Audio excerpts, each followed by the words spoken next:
r/AskReddit. Redditors who are dating someone that went from I think I want to marry this person to I think I need a restraining order. What happened?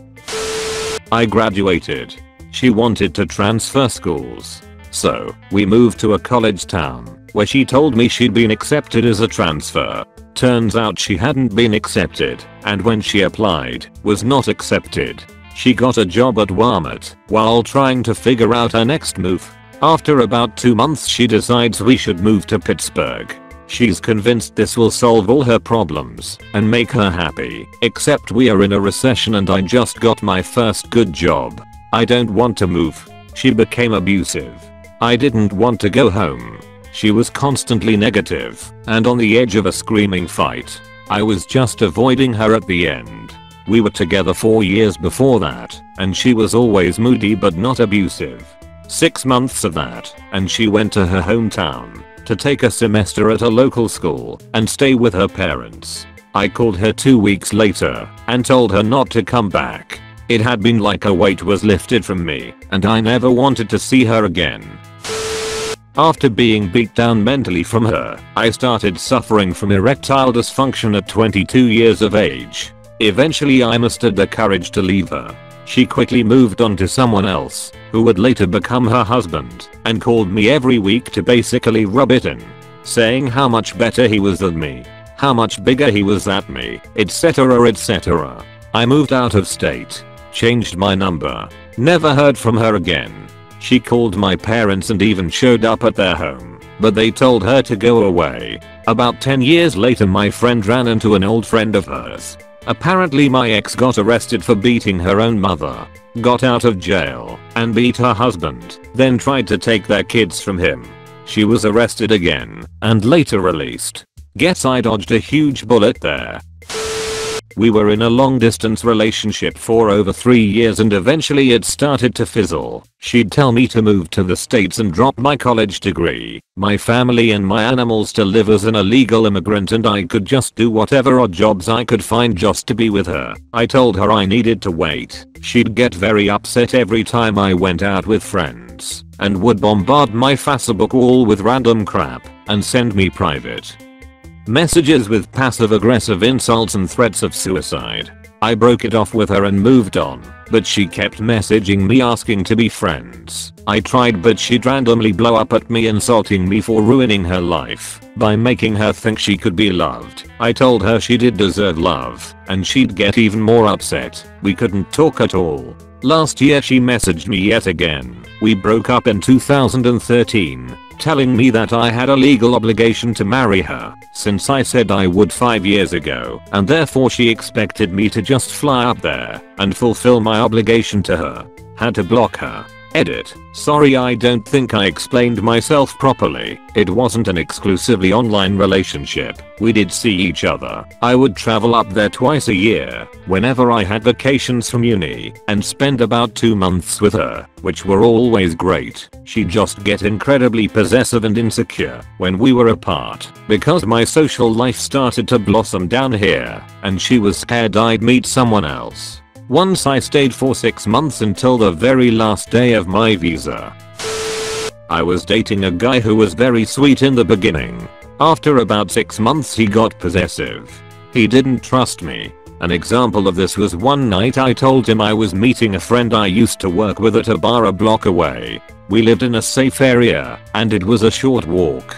Her name sounded like it could be male or female, but I assured him she was a she. He showed up at the bar while we were there and it made him look very insecure.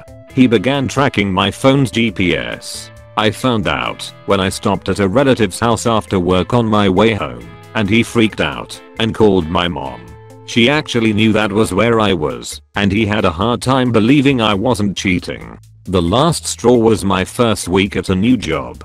I worked nights and had my phone. I got this long-winded email regarding an innocent comment on a Facebook selfie of me. There were screenshots of it and a huge manifesto about why my buddies online all wanted to take me away from him. After I broke up with him, I got emails for months swinging between apologies and telling me I was the abuser. I got emails telling me he was being drugged. It was insane.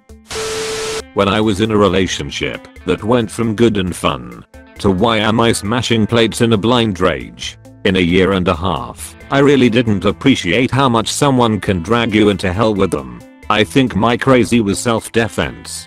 The first 9 months or so were amazing. We had so much fun, threw great parties for all our friends, went to all the concerts, etc.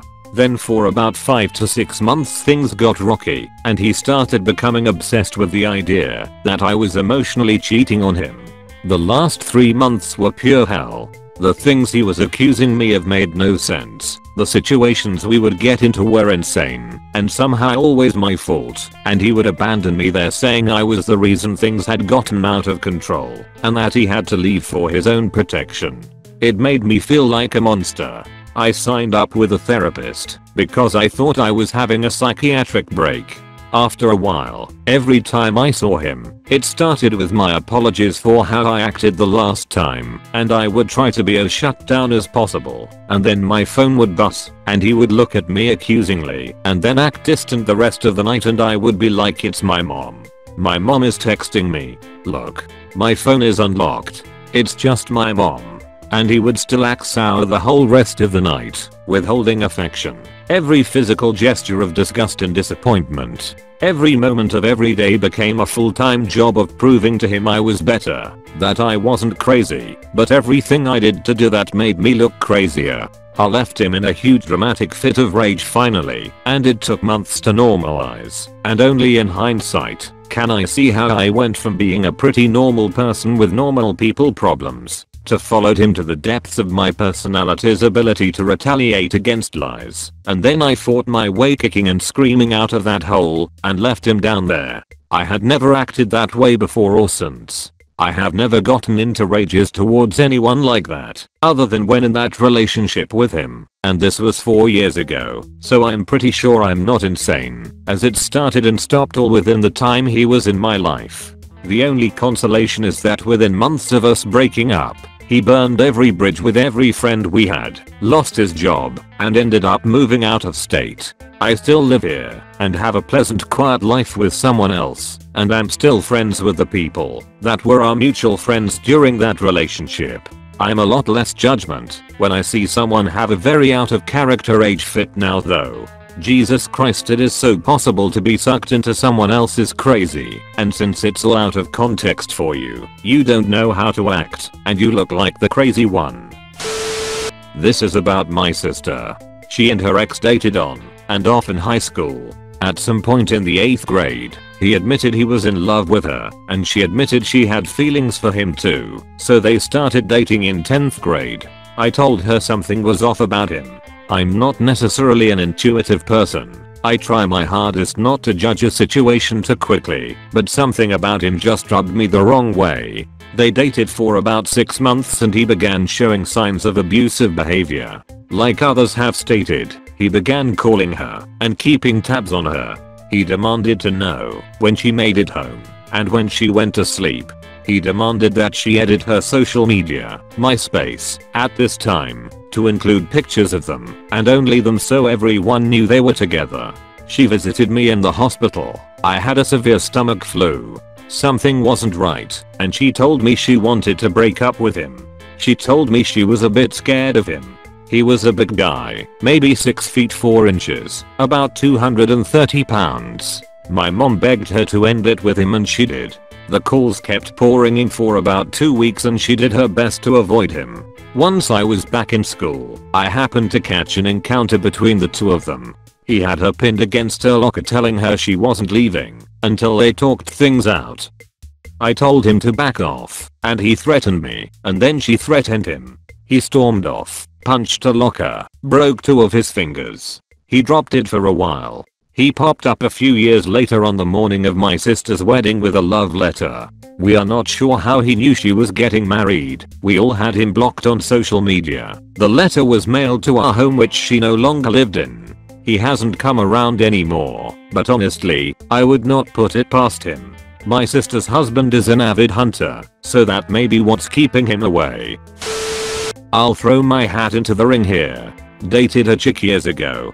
She was essentially everything I thought I wanted in a girl. She was cute, funny, like just enough things I liked for us to have common interests, but just different enough to show each other new things and experiences. I was heavy into her, and she was heavy into. Then things got weird. She started getting jealous of high school friends I'd known way before her, and even went as far as telling me I wasn't allowed to hang out with some of my female friends except for the few she thought were uglier than her. Things got worse. She started getting jealous of inanimate objects like my game consoles and video games, some of which she gave me. It came to a head when my grandmother asked me to watch her dog. She was a tiny hand dog that I adored, and one day I was half asleep and saw her literally kick this tiny dog off my bed, like with her feet. I asked her what the hell her problem was, and she told me that she doesn't like that I give the dog more attention than her. Things got even worse. She would physically abuse me when I did things she didn't like, such as bending my fingers, hitting me in the face, etc. Eventually everything I did she didn't like. After a while I got the courage to dump her ass, and she tries to tell me she's pregnant to keep me, which is an obvious lie. After that I discovered she'd still stalk my Facebook page and told some of her friends and mutual friends that I was the abuser. I also learned that when I was away she let dudes feel her up and other stuff too. Luckily I've landed a great girl that cares about me, and I isn't a jealous psycho like she was. The worst version I have of this was a guy that I had been dating who rammed my truck with a moving van repeatedly at an immigration checkpoint in New Mexico well after dark. He thought it was funny. He'd been behaving badly, but I just thought it was the stress of the move. The aggravated assault by U-Haulies when I decided to break up with him. He stalked me 4 years after that, harassing me at work, which led to me getting fired. I switched from law firms to legal software, and that seemed to make it harder to find me.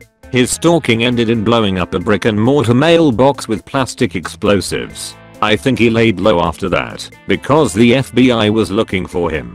He eventually moved back to California, years later. An ex-girlfriend of his contacted me about 7 years later, when she was settling his estate. She wanted to make sure there weren't any children. We were spending a large amount of time together, with me staying at his house several nights of the week.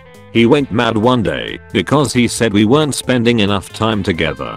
He pulled out a notepad and drew up a schedule, outlining in excruciating detail each hour that I would spend with him throughout the week from then on.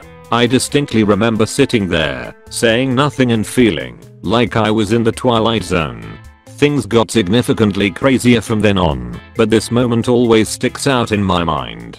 Edit 1. I've just woken up to lots of messages of support. Thanks so much. I'm very happy to have gotten away from this kind of controlling behavior. This was a number of years ago, and I have done much healing since then. BTW. On a slightly more amusing, but equally crazy note, this guy also once wrote a book about me. A full-scale novel. Edit 2. Lots of people asking about the novel. We had been broken up for a few weeks when he randomly emailed me a PDF. The novel had a picture of me on the front cover. It was a romance story about the entire lives of two people. It was very clear that these characters were supposed to be us, thinly disguised with different names. It was a fictional imagining of what our lives would have been like together, with entire chapters on our wedding and our sex life. Shudder. It was so clear that this was an over-the-top attempt to get me back. The book was clearly written in a great hurry and was full of mistakes. He kept slipping pronouns, totally forgetting that he was writing a third-person novel, and addressing me directly by saying things like, "You know I'm your destiny," screams him a thing. "No one will ever make you feel the way I do." I highly doubt he tried to get it published. I was 15. Dumb as fuck, because I'd never really been in a serious relationship before, and had no idea what I was doing. This was my first love, so of course I was convinced I was gonna marry him. He was 18 and a total piece of shit. He told me he loved me, that we were gonna be together forever, and sold me on the idea of a perfect life. I wanted to be grown so bad that I jumped at my chance to feel like an adult. The crazy thing is, there's not a singular event or thing he did to trigger a grandiose get the fuck away from me moment. He was shitty from the beginning. Our first date as a couple was homecoming. He was actually taking another girl to homecoming as a friend, but the week of he told me he cancelled on her so he could go as my date. Instead of seeing this as the red flag it was, 15-year-old me thought it was some grandiose romantic gesture. It was only downhill from there. He expected me to be on the phone with him constantly when I wasn't at school. I would get home from school and he would expect me to call. If I took too long to do it, he would yell at me. We would stay on the phone until I literally fell asleep. On the weekends, I was expected to call him as soon as I woke up. If I slept until late he would yell at me. What were we talking about? Literally nothing. He would expect me to stay on the phone with him sitting in silence for hours and get mad if I said I wanted to go. Half the time he would get mad at me anyway for not having anything to say, never mind the fact that he didn't have anything to say either. Anytime I told him I would be out of town for the weekend for a family or optional school trip he would get angry at me. It took at minimum an hour to get him to tell me what his deal was. Every time he would tell me he had this amazing weekend planned and we were gonna go out and do all these fun things. Never mind the fact that he never had any plans for any of the weekends I was in town. He did get physical on a couple of occasions, but dumb teenager me just thought it was because he was so passionate. I kinda realized I was in over my head when he started pressuring me to have sex. I didn't want to, but he did. And he talked about all these plans about going to a hotel room and how amazing it was going to be. It made me super uncomfortable, but after a while I just started going along with making the plans because I knew it meant we would move past the subject faster. I'm not sure what happened.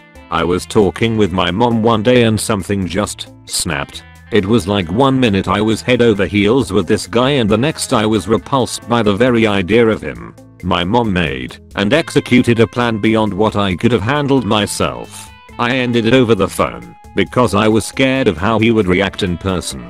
My mom contacted his parents and told them what was going on. She contacted the school to make sure I had support there too.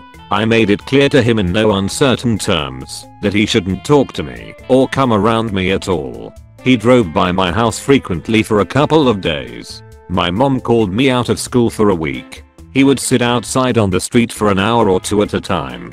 Even our neighbors got involved in helping us. They would warn us if he was outside or let us know if he came by when we were out. It got kinda bad and I went to stay with my dad for a few days. He came by and left a card and a stuffed bear on the porch at my mom's on Valentine's Day. Eventually he just stopped. But I spent a lot of time scared out of my mind not knowing if or when he was going to pop up, even after he stopped coming around. I still have no idea why he stopped, but I won't forget that kind of fear. Started dating not long after a previous relationship. At first everything was amazing, and I did everything for this girl. For my 21st birthday we went to Elton Towers with 2 of my friends, 1 boy and 1 girl. We stayed over at the hotel.